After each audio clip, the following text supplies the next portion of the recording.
Hello दोस्तों, video में आपका स्वागत है। मैं हूं राकेश कुमार और आप देख रहे हैं GIS हिंदी NCERT।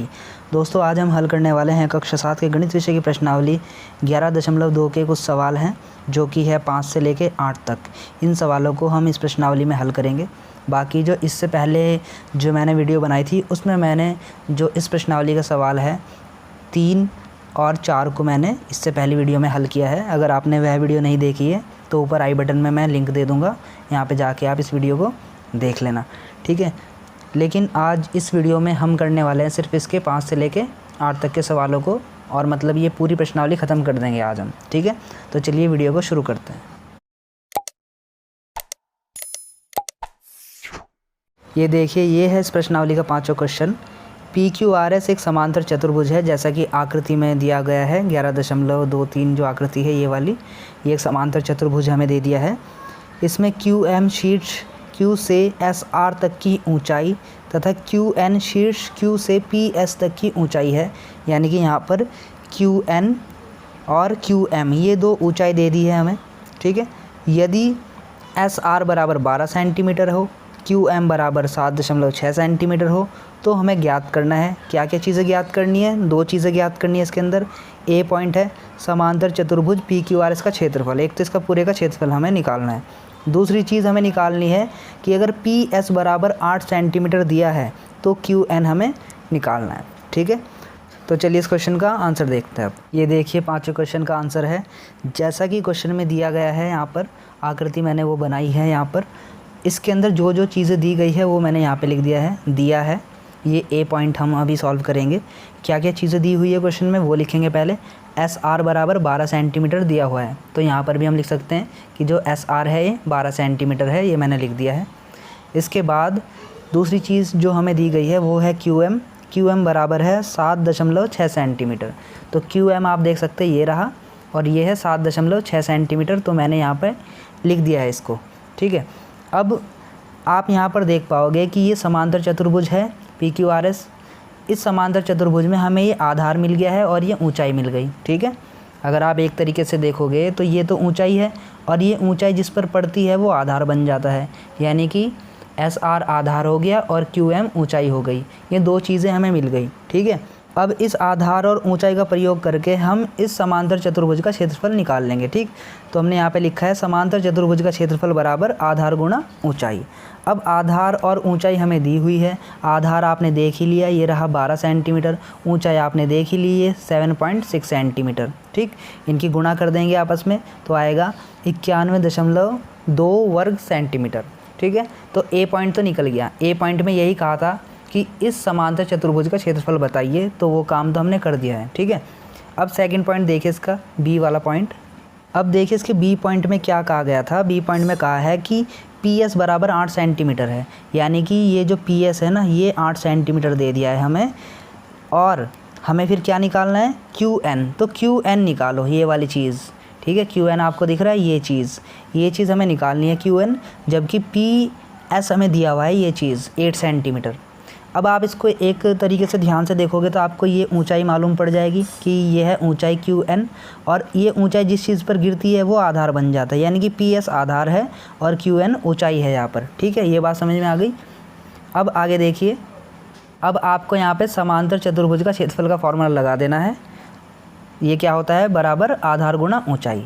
समांतर चतुर्भुज का क्षेत्रफल अभी आपने ऊपर निकाला था, यहाँ पर आप देख सकते हैं, वही यहाँ पे रख दोगे। बराबर आधार आपको दिया हुआ है ये PS क्या है आकृति के अंदर, आधार, और जो ऊंचाई है, ऊंचाई क्या है वहाँ पर QN। आप देख सकते हैं ध्यान से एक बार फिर से देखिए, QN तो देखिए ऊंचाई है, ये गिर रही है, देखो लंब ऊंचाई, और PS ये आधार है। ये ध्यान रखना है आपको। यहाँ पर ऊंचाई ये हो गई, आधार ये हो गया, और जबकि पहले इसी समांतर चतुर्भुज में ऊंचाई ये थी, आधार ये था। लेकिन अब ऊंचाई आप इसको भी ले सकते हो और आधार इसको ले सकते हो, कोई फ़र्क नहीं पड़ेगा, ठीक है। तो इस तरीके से भी होता है इसके अंदर, ठीक।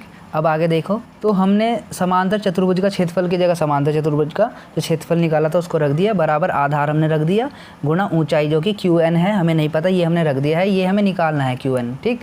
अब देखो, जब आपको QN निकालना होगा तो QN तो ऐसे रहेगा। अब ये देखिए 8 यहाँ पर गुणा में है, इसको जब आप दूसरी साइड लेके जाओगे तो ये भाग में आ जाएगा, डिवाइड में आ जाएगा। जब आप इसको 91.2 के पास लेके जाओगे तो उधर जाके डिवाइड में आ जाएगा। तो अगली लाइन इस तरीके से बनेगी, QN बराबर ये 91.2 तो ऐसे रहेगा और नीचे 8 आ जाएगा ये, ठीक है, क्योंकि उधर गुणा में था, इधर आके भाग में हो गया। अब आप इस 8 से इसको डिवाइड कर लोगे तो आएगा 11.4 सेंटीमीटर।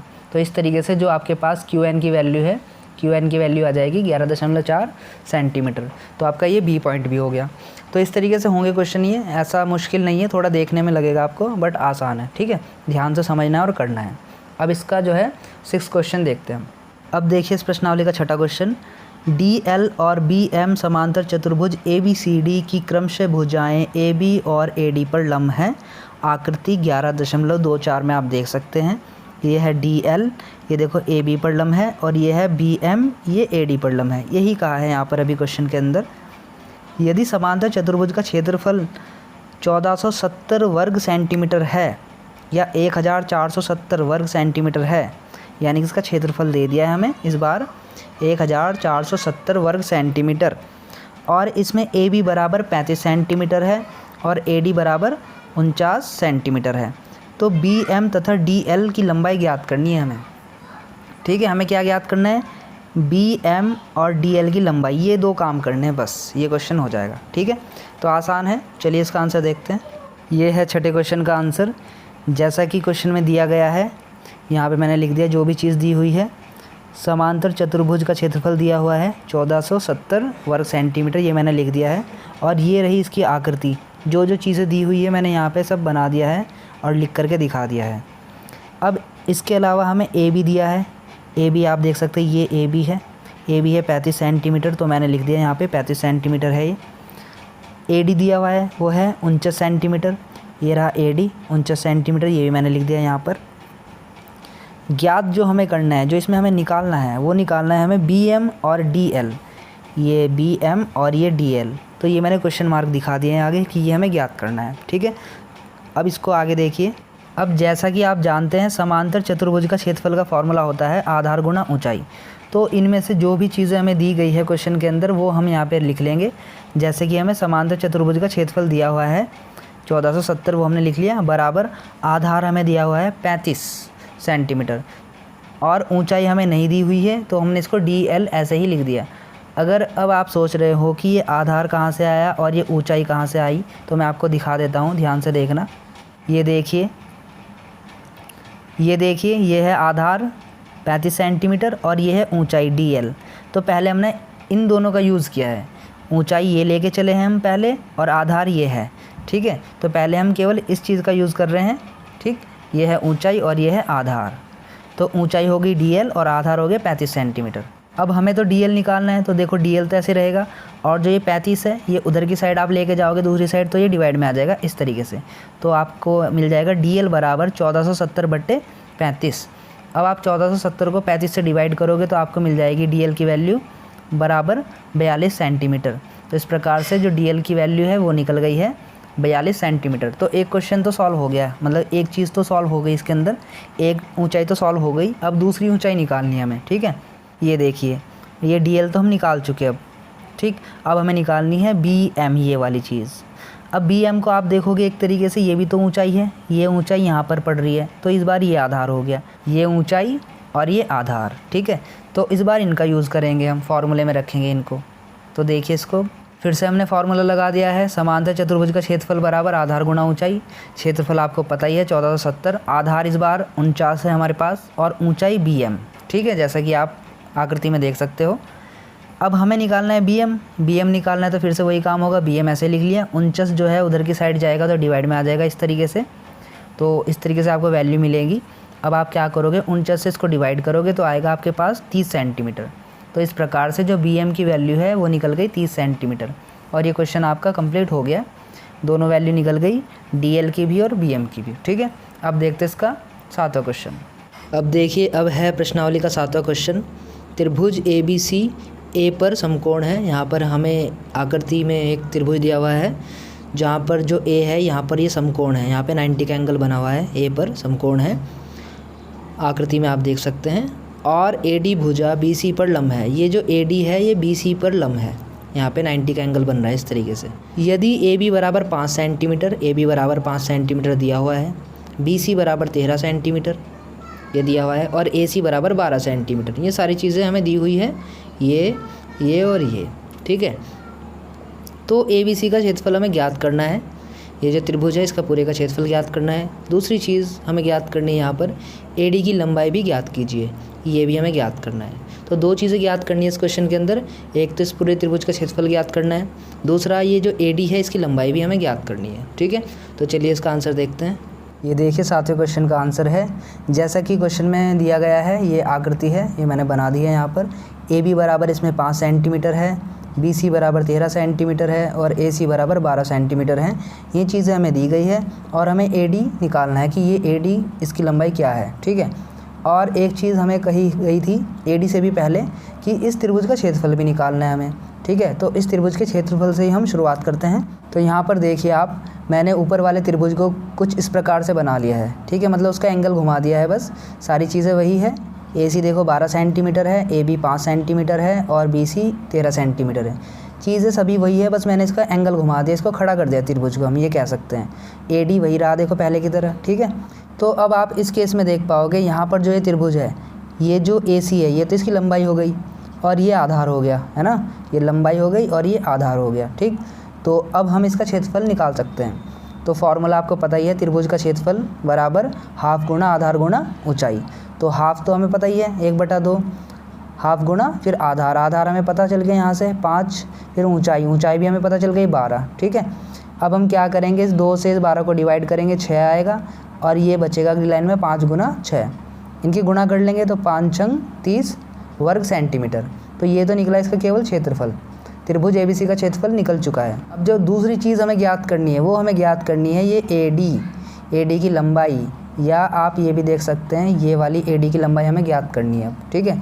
तो देखिए अब इसको भी फिर से वही फार्मूला लगा देंगे हम, त्रिभुज ABC का क्षेत्रफल बराबर हाफ गुणा आधार गुणा ऊंचाई। अब देखिए क्षेत्रफल तो हम निकाल चुके हैं ना 30, तो इस बार क्षेत्रफल में आप 30 लिख दोगे, हाफ ऐसे रहा गुणा आधार। अब देखना आधार 13 कैसे आया है, इसको ध्यान से समझना आप। देखो क्योंकि हम निकाल रहे हैं AD, तो AD क्या हो गई, एक तरीके से ये ऊंचाई हो गई, ठीक है, ये ऊंचाई है। तो आधार क्या हो गया, ये हो गया इस बार आधार, यानी आधार में इस बार 13 सेंटीमीटर आएगा, ठीक है। और ये AD ऊंचाई हो गई, तो आधार में आएगा 13 सेंटीमीटर और ऊंचाई में आएगा ये AD। तो वही काम करना है, देखो आधार में हमने रखा 13 सेंटीमीटर और ऊंचाई में रखा हमने AD, ठीक है। अब हमें निकालना है AD, तो AD तो देखिए ऐसे रहेगा, बराबर में 30 भी देखिए ऐसे रहेगा। ये जो 13 यहाँ पर गुणा में है, ये जब 30 के पास जाएगा तो ये नीचे आएगा डिवाइड में ऐसे, और जो ये 2 है नीचे, ये एक तरीके से भाग में है नीचे है, तो ये जब 30 के साइड जाएगा तो ये ऊपर आ जाएगा मल्टीप्लाई में, इस तरीके से। ये मैंने आपको पहले ही बताया है कि जब एक साइड से दूसरी साइड पे जब नंबर जाते हैं तो चेंज हो जाते हैं, अगर गुणा में है तो भाग में हो जाएगा और अगर भाग में है तो गुणा में हो जाएगा। तो वही चीज़ यहाँ पर भी हुई है। अब आप इनकी गुणा कर लीजिए, 30 दूनी 60 और नीचे 13 ऐसे रहेगा, ये देखिए। तो इस प्रकार से जो हमारा AD निकल के आया है वो आया है 60/13 सेंटीमीटर, ठीक है। तो दोनों चीज़ें निकल गई है, यहाँ पर AD भी निकल गया और इस त्रिभुज का क्षेत्रफल भी निकल गया, ठीक है। अब देखते हैं इसका 8वां क्वेश्चन। अब देखिए इस प्रश्नावली का 8वां क्वेश्चन है, त्रिभुज ABC समद्विबाहु त्रिभुज है। यहाँ पर एक त्रिभुज दिया गया है ABC जो कि समद्विबाहु त्रिभुज है। समद्विबाहु त्रिभुज का मतलब दोनों भुजाएं बराबर हैं इसकी, देखो 7.5 सेंटीमीटर और इधर भी 7.5 सेंटीमीटर, दोनों बराबर भुजाएं हैं, इसलिए समद्विबाहु त्रिभुज है ये। तो लिखा है कौन कौन सी भुजा बराबर है, यहाँ पर AB बराबर AC, यानी कि ये वाली भुजा इसके बराबर है जो कि है 7.5 सेंटीमीटर, और BC जो भुजा है इसकी 9 सेंटीमीटर है ये भुजा, जैसा कि आकृति में दिया हुआ है। A से BC तक की ऊंचाई AD 6 सेंटीमीटर है।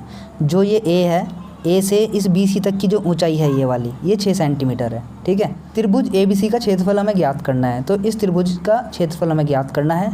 और इसी के साथ C से AB तक की ऊंचाई अर्थात CE क्या होगी, यानी कि ये पूछा है कि C से AB तक की ऊंचाई, यानी कि यहाँ पर जो ये लंब डल रहा है ना ये CE, ये क्या होगी ये भी पूछ लिया है। दो चीज़ें पूछ ली, एक क्षेत्रफल और दूसरा CE की ऊंचाई, ठीक है। तो चलिए इसका आंसर भी देखते हैं। ये देखिए 8वें क्वेश्चन का आंसर है। यहाँ पर जो जो चीज़ें दी हुई है वो हमने यहाँ पे लिख लिया है कि AB बराबर AC दिया हुआ है और ये है 7.5 सेंटीमीटर की, ये वाली जो साइड है AB और AC ये दोनों बराबर है, और कितनी कितनी है 7.5 सेंटीमीटर की, ये दोनों ये हमने लिख दिया है क्योंकि ये समद्विबाहु त्रिभुज है, ठीक है। ये तो आपको पता चली गया है क्वेश्चन के अंदर। AD भी यहाँ पर दिया हुआ है, जो AD है ये 6 सेंटीमीटर है, आप देख सकते हैं, ठीक है। इसके अलावा यहाँ पे फिर है BC यानी कि ये भुजा है, ये 9 सेंटीमीटर। CE हमें ज्ञात करना है, ये वाली लाइन जो जा रही है CE हमें ज्ञात करना है। इसी के साथ साथ हमें इसका क्षेत्रफल भी ज्ञात करना है पूरे त्रिभुज का, ठीक है। तो त्रिभुज का क्षेत्रफल का फॉर्मूला आपको पता ही है, हाफ गुना आधार गुना ऊंचाई। तो वही फार्मूला यहाँ पे लगा दिया हमने। देखिए त्रिभुज का क्षेत्रफल हाफ गुना आधार गुना ऊंचाई। हाफ ऐसे ही रहा, आधार जैसे कि अभी मैंने बताया ये 9, ये आधार है, ठीक है। और ऊंचाई क्या हो जाएगी, जो इस आधार पर गिर रही है, यानी कि ये देखो ये ऊंचाई हो गई, और जिस पे गिर रही है इस BC पर यानी कि 9, ये 9 है, तो 9 तो हो गया आधार और 6 सेंटीमीटर हो गई ऊंचाई। तो उस हिसाब से यहाँ पे हमने वैल्यू रखी है, जैसे कि आप देख सकते हैं, हाफ गुना आधार गुना ऊंचाई। अब 2 से इसको डिवाइड कर दो, 2 तिया 6, तो ये 9 बचा और ये 3 बचा। देखो अगली लाइन में 9 तिया 27 वर्ग सेंटीमीटर तो निकल गया है इस त्रिभुज का क्षेत्रफल। अब हमें निकालनी है जो इसकी एक और ऊंचाई है जिसका नाम है CE। जैसा कि आप यहाँ पर देख सकते हो ये CE हमें निकालना है, ठीक है। अब देखो ये CE ऊंचाई हो गई, तो ये AB इसका आधार हो गया है ना, क्योंकि AB पर गिर रही है तो ये आधार हो गया। तो इस बार हमें ऊंचाई तो मिल गई है CE और आधार है AB। तो इन दोनों को लेकर के काम करेंगे उस त्रिभुज वाले क्षेत्रफल में ही, ठीक है। तो वही फार्मूला लगाएंगे त्रिभुज का क्षेत्रफल वाला, उसी फार्मूले में इसको तो ऊंचाई मान के चलेंगे और ये आधार हो जाएगा, ठीक है। तो देखिए अब इसको, ये देखिए हमने फिर से फार्मूला लगा दिया है, त्रिभुज ABC का क्षेत्रफल बराबर हाफ गुना आधार गुना ऊंचाई।